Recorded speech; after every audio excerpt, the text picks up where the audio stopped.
बोलिए सदगुरुदेव भगवान की जय, गुरु माता की जय, हर हर महादेव। तंत्र दीक्षा और मंत्र दीक्षा में फर्क क्या है, दोनों का अंतर क्या है?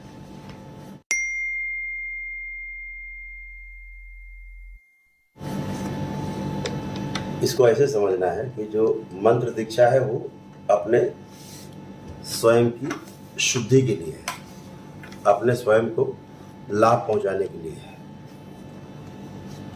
दरबार की जो मंत्र दीक्षा है।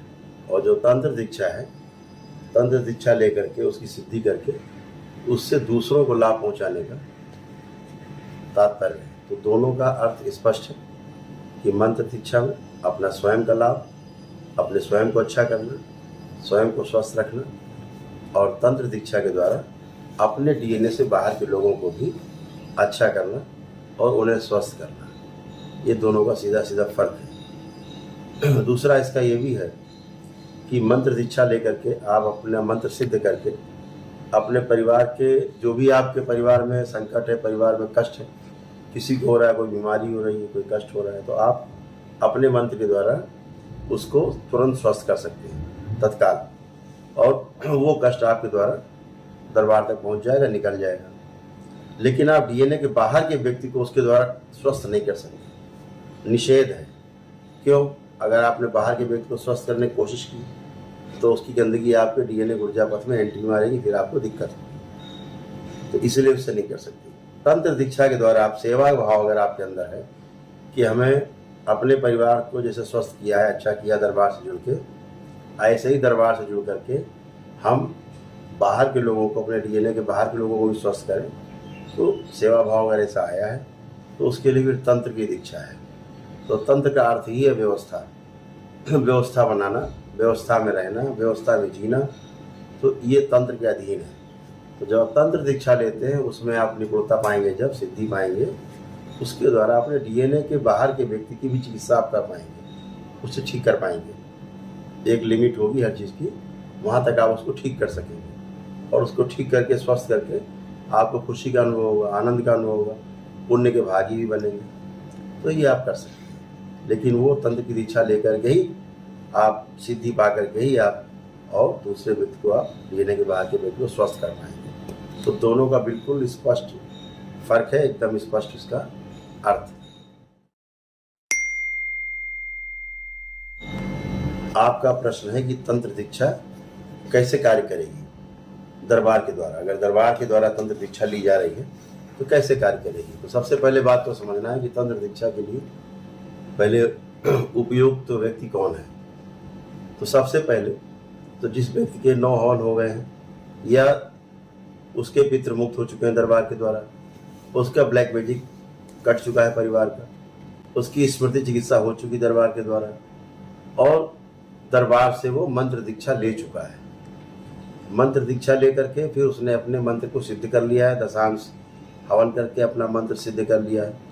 फिर वह व्यक्ति होता है इस काबिल कि अपनी एप्लीकेशन दे सके दरबार में कि हम तंत्र की दीक्षा लेना चाहते हैं, हमने इसी समय मंत्र की दीक्षा ली थी और हम पूरी तरह से इसमें दशांश भी कर लिया है और हम मिल चुके हैं, दशांश सिद्ध करके और इसके पश्चात जब आपका दशांश हो गया और आपके पुण्य स्थिर हो गए तो फिर आप एप्लीकेशन दे सकते हैं कि हमें तंत्र की दीक्षा चाहिए। तंत्र की दीक्षा भी ले लिया आपने, अब आपने तंत्र के लिए अपना प्रयास किया, जो आपको बताया जाएगा किया आपने, उसमें आपने सिद्धि की, सिद्धि कर ली। तो वो इस तरह से कार्य करेगा कि अभी कोई भी तांत्रिक इस धरती पर, कोई भी जितने बैठे हुए हैं तंत्र मंत्र के जानकार जो अपने दावा करते हैं, कुछ भी किसी की चिकित्सा करते हैं, उस व्यक्ति का कष्ट उस झाड़ फूक करने वाला, तंत्र मंत्र करने वाला, टोटका करने वाले व्यक्ति के अंदर प्रवेश कर जाता है, फिर उससे बाहर नहीं निकल पाता, उसके अंदर जा करके उसके परिवार में चला जाता है, उसके परिवार से तमाम डीएनए जुड़े रहते हैं उनमें चला जाता है, आता जाता रहता है। ऐसे करके हजारों डीएनए आपस में, लाखों डीएनए जुड़े हुए हैं एक दूसरे में, वो गंदगी आपस में घूमती रहती है। जिसमें मान लीजिए किसी के अंदर से शराबी निकला, आप में गया, अब जिसमें शराबी जाएगा उसको शराब पीने के लिए मजबूर करेगा धीरे धीरे।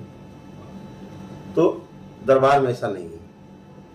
दरबार की तंत्र दीक्षा का सीधा अर्थ ये है कि आप जब निपुण होंगे, आपके पास सिद्धि होगी, आप सामने वाले व्यक्ति को जब स्वस्थ करेंगे, उसकी जितनी भी गंदगी निकलेगी वो आपके थ्रू सीधे दरबार में जमा होगी आके, और दरबार में आकर डिस्ट्रॉय होगी ना।